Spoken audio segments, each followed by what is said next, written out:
The first time I played Winter Falling, I immediately realized that there was something special about the game. I don't know if it was the art style. Actually, no, it wasn't the art style, although it's very good. It was the gameplay and mechanics of the game that really grabbed me and made me think, oh, this has a lot of potential, and I really want to see where it goes. The reason I never, covered it on a Flash Player episode is because it was extremely short. It was one level, one map, with a little bit of customizational bits here and there, but all in all, it was not a full episode of Flash Player stuff. It'd probably be like, 5 minutes, and I like to do a little bit more than that. So I put it on the back burner for when I did a multi-episode where I covered multiple small, tiny games. Obviously, that never happened.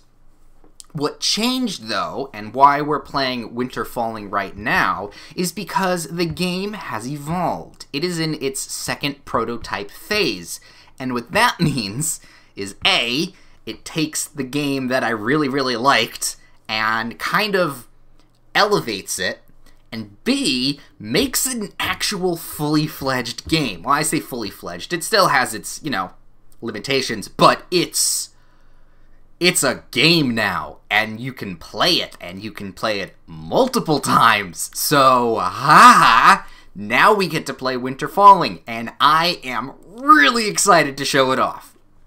So, what is this game that I love so much, and how do you play it? Well, to start off with the first question, it is a real-time strategy tactical battle simulator of sorts.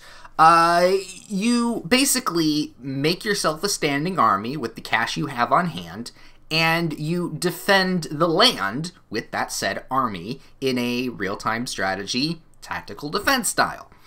What has changed, though, from the original first starting off game to this version of the game is that there's an actual, roguelite campaign. So, you have a skill tree, you have multiple different options of picking people, you have a path that you go on, and if you die, you start from the beginning. And this right here is why the game is absolutely brilliant, because it is so simple in its mechanics, and yet it throws you in the deep end so quickly, you just want to keep playing and playing and playing. Now, I am showing you a level that is further on in the said campaign on its easiest difficulty. There are different factions you can pick from that have different starting militia people, and each one is harder and harder to do. Obviously, doing the easiest one, but I'm very interested in failing and trying out the new things because they weren't there in the original. I'm very happy about that. But before we, fantasize about future playthroughs, let's focus on this one specifically. First off, you will notice that we have 3 things we need to get done. Well, actually 2 things before the third thing happens. We need to do a few things before the battle actually starts. Firstly, we need to get ourselves an army. As the royal company of the Crow, it is our job to defend the land from the evil undead hordes. And to do that, we need people to help. In our first stage of planning, we need to hire people. We need to hire a lot of people, and you can only do that if you have a lot of money. Being that this is a later level, we can hire a bit more people because we have kind of a decent amount of cash. But when you're starting off, you're going to have to be picky from what you have. Also, you have, as the game progresses, choices on who you bring to the army. So these are the people I have now. Obviously, the Crow starts with everything. And you have to put it in your group. That's this specific faction's thing. The other factions have different starting layouts and army bases and whatnot. We have longbowmen, which I just picked up, and I can hire for 4 gold. Now, gold carries over through your campaign. So if you spend a lot of cash at the beginning, you're not going to have any cash to spend on later missions. So keep that in mind. Cheap mercenaries are really, really damn important. But we're not going to be choosing a longbowman. At least I don't think so. We actually started with a catapult here. It's okay. I think the catapult needs kind of a buff sort of thing, but that's just my opinion. We have royal heroes, that are pretty good. Heavy swordsmen that are very good. We have heavy horsemen, which I really like. So we're hiring those guys, definitely. And then we also have some peasant militia, as it would be. Again, cheap at people that you can just throw at an army and make sure to get objectives and whatnot. And there are objectives, but we'll get to those later. And then, of course, you can also make trenches. Trenches are very, very good if you have choke points on the map that you need people to funnel through and slow people down and whatnot. We will... well, I usually go with this, this, and this. We hire these guys, and we hire that guy. Not a lot of cash spent, but for the moment, I think this is good. Actually, you know what? I am going to buy the longbowman because there is a pretty large army coming for me, and I'm probably going to die this level. The next phase of the game is placing the units, and very importantly, you need to know where your units are going to be placed. Luckily, there is a little eyeball that shows you, look, these are where your units are going to be placed when you need to place units. So managing your army takes on a different role once you know, oh, I'm only allowed to place myself in an open field. I'm screwed. So picking the right people for the right areas is a really, really good idea. Now, time to place the units. We have our units and the information thereof. The little white dots in the choosing things, you know, the ones right next to the symbols, that's, excuse me, that's how many units you have to place of that specific class. So I can only place one crow, and we're going to actually place it right here. We have plans. Now it has, of course, a special ability that has anyone near it gains health.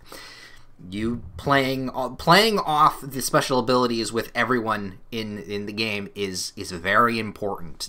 The game is actually quite tricky, and you have to think on the fly and make up your compositions really well if you want to get through the game.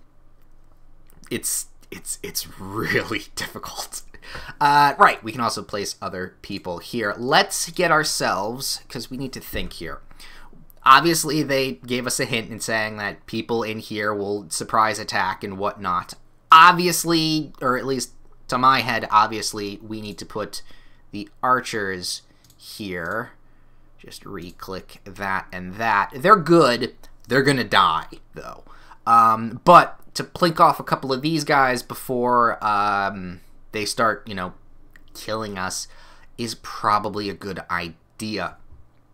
What I need to start thinking of, though, is the bigger picture, because as you can see, there's some big old green wheat spots here that want me to save them. These are extra objectives. If you collect those at the end of the level, if you succeed, you will gain a bit of extra cash. Technically 4, because 1 for each, you know, extra thing. I need to both get people over here to save the wheat and also not die. So actually, you know what? We're going to move this.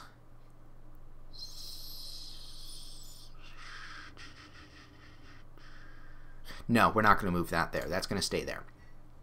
Okay. So we're going to take these guys. One's going to go here. And one's going to go here. All right? And because of their respective buffs with each other, they play off and evolve. I'm going to put the heavy swordsman, or at least 3 of the heavy swordsmen here. And actually, you know what? We're going to switch back to here and give them all a buff because of the hero.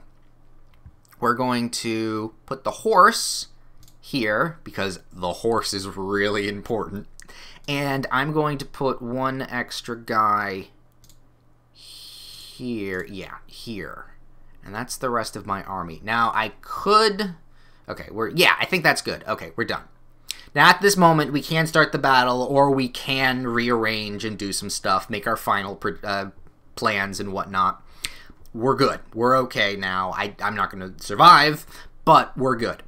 Now, because this also is a later level, different enemies have appeared. You do start off with just regular 8 health skeletal army people, but more and more varieties do show up. This one specifically, this starred dude, if killed, all the units linked to him are killed. So, if you can focus fire on the star people, all 4 of those guys right there in that are connected to him will die. Same thing with this thing. Now, this one's probably a more important one to at least, you know, get rid of this army right here. It's obviously going to either head to the wheat or head to my archers. We will find out. Same with this guy. This is probably going to be an easy pickings thing. We're going to charge our knight into here, get ourselves some easy kills, and also some skill points, which we will talk when we get into the battle. And then, of course, we have the big guys. Oh, they unfortunately cannot be charged, which is unfortunate. But hopefully we can manage this. I have a plan. Let's hope it works. So, we start the battle, and immediately everything kicks off and we pause. So, a thing in the description, or at least what this thing has been kind of touted as, or advertised as, is like an FTL mixed with Total War. And I completely agree. It is very FTL in the way that you progress and level up things and get better. And it's also Total War because I have no idea how to play Total War. And everything goes to shit when I start doing real-time strategy. I am a turn-based strategy person, but I do enjoy the rhetoric of the real-time. But nevertheless, we do have to pause also because we have to explain more things. So, first and foremost, because I picked up a perk early on that lets me get a skill point at the beginning of battle, we have some options. If you don't have that, then you're a little bit more limited, but obviously we do, so it's not a problem. Skill points, or at least, yeah, the little weird gem shapes that are on some of the enemies are basically ability points. If you have a certain amount of ability points, you can use that ability. So, because I start off with one, I can spend it to either charge something, break free, or armor up. If I kill another enemy that has a skill point, that adds to my pool, and then I can spend it in order to do bigger and better stuff. It's really smart because as the army, you're like, okay, I need to focus on certain things, but I also need to focus on getting those skill points in order to get abilities in order to survive. So it's a lot of risk management, real-time strategy stuff that is really, really good. Now, with that said, though, let's explain my thinking before we actually do stuff, okay? I am going to send these 2 guys, or at least one of the 2 guys here, into the wheat to save that and get some cash, alright? I have enough cash, but I still want to get the cash. I'm going to send my knight in and just decimate this army right here. These guys up at the top are going to focus on going down and sweeping this place. They're not going to survive, I know it. And then these guys right here are going to pick off these. Hopefully, the army, these guys that I'm sending up here will then intercept this army. If not, we're probably screwed. Or we intercept this army over here because there's a lot of big guys. Okay? Followed? Good. Now, we play. So, what first we're going to do, we're going to use the move action. It is a free action that lets you pause time and lets you do a few things. Orders, right here, the number 3, is the amount of actions each unit can, well, not each unit, but specific units can take. Specifically, 3 units can have actions. So right now, we're going to take and drag with our left mouse the... Oh, no. Okay, no, I can fix this. Okay, so to move a, standing army person, you click on them and drag their, just drag a path, okay? The green number on the bottom is the number of tiles you can move. The red number on the top is how many people you can kill through your movement. So if we angle that, like so, we can take out, the knight there can take out, like, literally 4 people, because he's taking out that guy, taking out him, and with that, those 2 star guys just gone. They're dead. Which means he's only going to have to worry about the 1 guy here. That is great. So these 2 guys, I just need... No, they don't move. This one doesn't move very far, so we're actually going to take this guy, and he's going to move in that direction. That's fine. Some units, if you're close enough, will move closer to the saving things. At least that's what I think has happened. So we're okay with that. Hopefully people will move. These guys are... Oh, because they're in cover, I think I need to move them. They don't charge and stuff, not... Oh, I might have made a mistake here. Oh, no. Right, well, these guys right here are in need of moving, but we are going to use a special ability on that. We're actually going to have you move in that direction as well. So, once you've made your choices, you can either reset and do it all over again, or just click cancel to completely stop the thing, and or whatnot, but we do not. Okay, so, pause right there.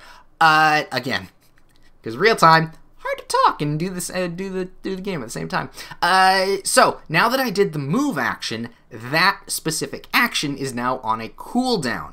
So we have to wait for it to come back at an appropriate time in order to, use it again. Luckily, I picked up a perk that lets me cool it down a little bit faster.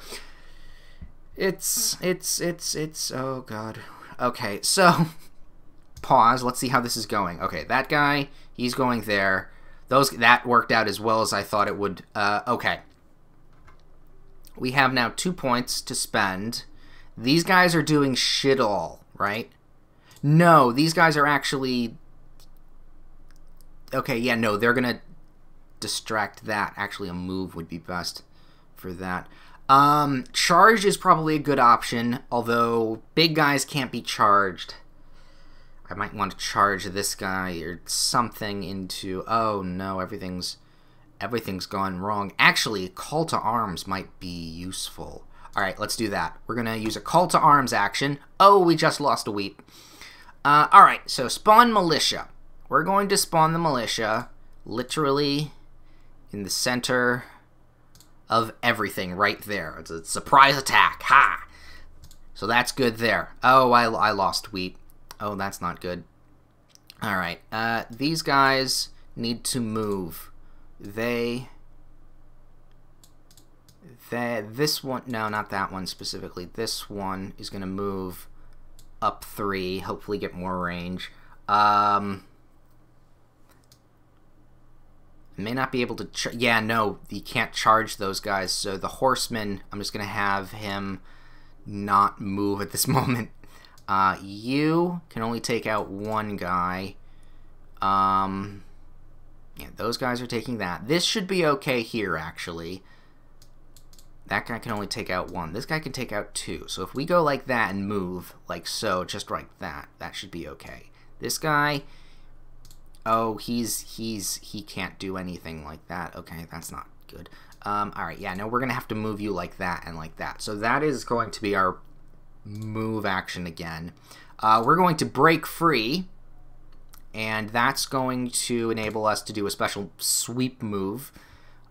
This one too? Yeah, that guy too is going to be a hero before he gets crushed by a giant mallet. Right, done. Boom. Big old move. We're actually okay right now. Charge. If we do a charge unit, everyone gets bonus, or at least the people I choose get bonus attacks. I need these guys to move up immediately. That being said, though, no. We'll wait for a move action in order to do that. Armor up. I want you, and the horse is going to die. I'm sorry, but the horse is going to die. And you to armor up. You're now invulnerable for the next few minutes. We need to now get these guys into the fray. This was not a good idea to place these guys here. Done. Move, guys, move. Oh, and you just stay. Okay, good. You're moving closer to that. Right. All right. Well, at least they kill each other off. Right. Okay. We need skill points. Luckily, we have people that can do this. You move there, and that's going to kill a whole bunch of people. You move like so, and you move like so. Done. That was slapdash terrible. That went really poorly, but we won. So yay. Anyway, though, since we've won, we gained some cash. You spent 19. I had 34. I spent 19. I got 15, but I didn't get the things, so I've actually lost a bit of cash for my reward. Oh no, I get a bonus because of perk. Right. Right. So after every mission, as it would be throughout the game, the units you used gain a level up, and once they hit the full level up, they gain a little bit of extra oomph to them and whatnot. Also, units died. Like the heavy horseman, he died. Okay? The next time you have to use him, you gotta heal him up, so that costs cash. So, we didn't lose a lot, but we lost something pretty good. That's unfortunate. So, also, after each mission that you have successfully completed, you get to do a perk. Obviously, Perk Tree is you can only, pick perks that are connected to perks you've already previously picked and whatnot. Pretty decent tree here, all the way to all units get 1+ attack. That's pretty good. I'm heading towards that at the moment. So I can get 1+ hero or 1+ catapult. Both are actually really good. Multiple catapults would actually be more useful. More to spearmen, but I don't have spearmen. More to militia. All units gaining a movement. No, we're going to do one more hero. Yay! And whatnot. And since that's gone, we get to fight a new army. We are going to die, because I think that's the symbol for dragon. Yay. But yeah, the entire game is basically a pathway to upgrading and get to the final area, big end boss and whatnot. You'll probably die, and you'll have to redo it again and again and again, and that makes this game a whole lot of fun. If you thought this game was a whole lot of fun and want to try it out, the link to it will be in the description below. My name has been Dark Arts, and let's just, take a small peek here at what we have to do now. Oh, no. Oh, that is a dragon. Can't be charged and shoots fireball. Oh. Oh